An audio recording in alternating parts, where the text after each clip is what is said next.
नमस्कार, जय श्री हरि। आप सभी का स्वागत करती हूँ आपके अपने चैनल ब्रज दर्शन ब्लॉग्स में।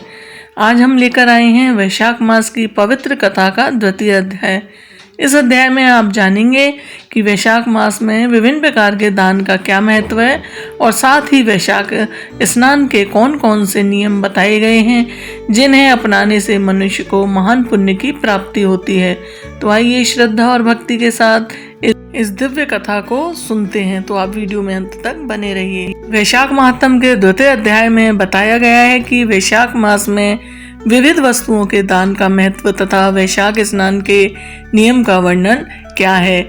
नारद जी कहते हैं, वैशाख मास में धूप से तपे और थके मांदे ब्राह्मणों को श्रम नाशक सुखद पलंग देकर मनुष्य सभी जन्म मृत्यु आदि के क्लेशों से कष्ट नहीं पाता। जो वैशाख मास में पहनने के लिए कपड़े और बिछावन देता है वह उसी जन्म में सब भोगों से संपन्न हो जाता है और समस्त पापों से रहित हो ब्रह्म निर्माण मोक्ष को प्राप्त होता है। जो तिनके की बनी या अन्य खजूर आदि के पत्तों की बनी हुई चटाई दान करता है उसकी उस चटाई पर साक्षात भगवान विष्णु शयन करते हैं। चटाई देने वाला बैठने और बिछाने वाले आदि से सब ओर से सुखी रहता है। जो सोने के लिए चटाई और कंबल देता है वह उतने ही मात्र से मुक्त हो जाता है और निंद्रा से दुख का नाश होता है। निंद्रा से थकावट दूर होती है और वह निंद्रा चटाई पर सोने वाले को सुखपूर्वक आ जाती है। धूप से कष्ट पाए हरा श्रेष्ठ ब्राह्मण को जो सूक्ष्मतर वस्त्र दान करता है वह पूर्ण आयु और परलोक में उत्तम गति को पाता है। जो मनुष्य ब्राह्मण को फूल और रोली देता है वह लौकिक भोगों का भोग करके मोक्ष को प्राप्त होता है। जो खस कुश और जल से वासित चंदन देता है वह सब भोगों में देवताओं की सहायता पाता है तथा उसके पाप और दुख की हानि होकर परमानंद की प्राप्ति होती है। वैशाख के धर्म को जानने वाला जो पुरुष गरोचन और कस्तूरी का दान करता है वह तीनों तपों में मुक्त होकर परम शांति को प्राप्त होता है। जो विश्रामशाला बनाकर प्याऊ सहित ब्राह्मण को दान करता है वह लोगों का अधिपति होता है। जो सड़क के किनारे बगीचा पोखरा कुआं और मंडप बनवाता है वह धर्मात्मा है, उसे पुत्रों की क्या आवश्यकता है। उत्तम शास्त्र का श्रवण, तीर्थ यात्रा, सत्संग, जलदान, अन्नदान, पीपल का वृक्ष लगाना, इन सात को विज्ञ पुरुष संतान मानते हैं। जो वैशाख मास में तापनाशक तक्र दान करता है वह इस पृथ्वी पर विद्वान और धनवान होता है। धूप में समय मट्ठे के समान कोई दान नहीं, इसलिए रास्ते में थके मांदे ब्राह्मण को मट्ठा देना चाहिए। जो वैशाख मास में धूप की शांति के लिए दही और खांड का दान करता है तथा विष्णु प्रिय वैशाख मास में जो स्वच्छ चावल देता है वह पूर्ण आयु और संपूर्ण यज्ञों का फल पाता है। जो पुरुष ब्राह्मण के लिए गौघृत अर्पण करता है वह अश्वमेध यज्ञ का फल पाकर विष्णु लोक में आनंद का अनुभव करता है।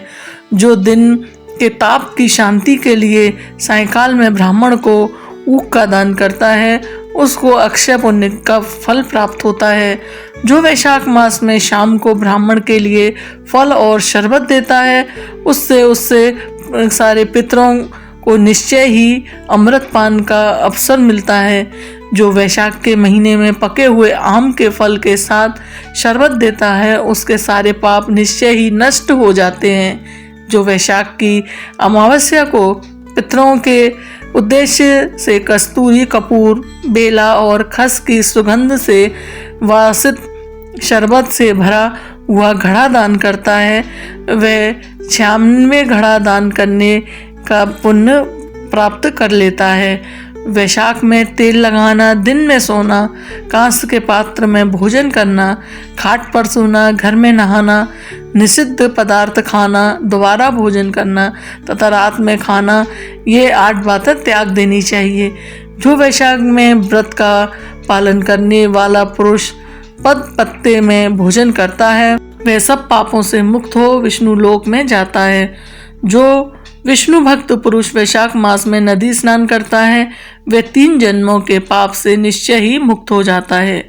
जो प्रातःकाल सूर्योदय के समय किसी समुद्र यानी नदी के स्नान करता है वह 7 जन्मों के पाप से तत्काल छूट जाता है।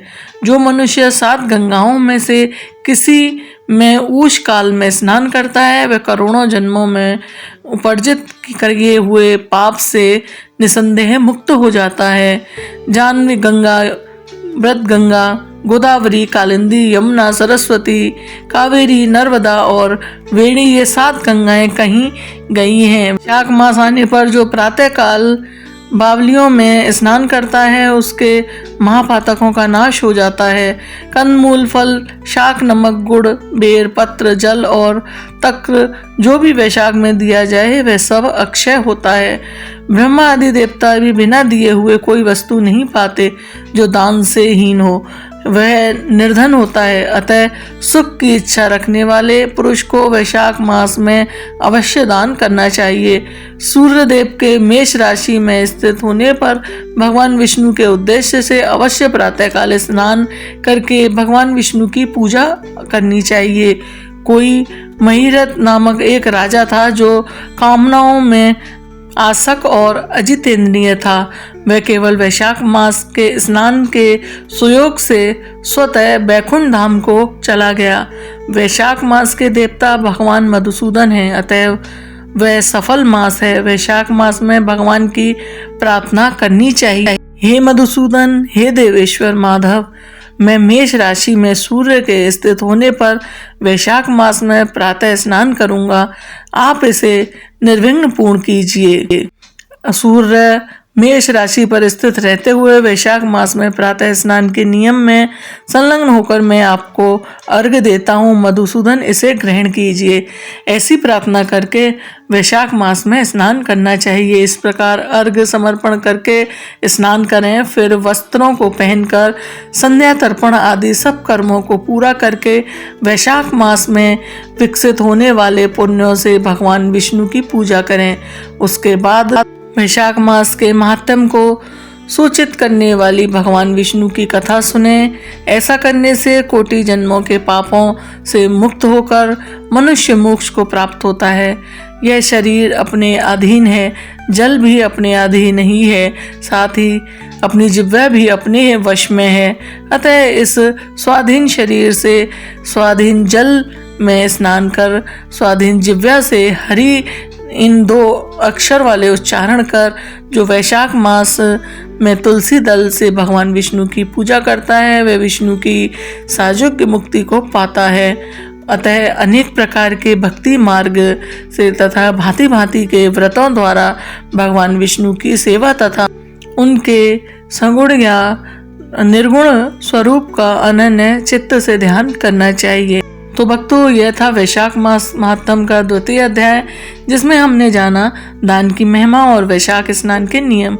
यदि आप भी सच्चे मन से इन नियमों का पालन करते हैं तो निश्चित ही भगवान की कृपा आप पर बनी रहेगी और जीवन में सुख समृद्धि आती ही रहेगी। अगर वीडियो आपको अच्छा लगा हो तो वीडियो को लाइक करें, शेयर करें, चैनल को सब्सक्राइब जरूर करें। जय श्री हरि।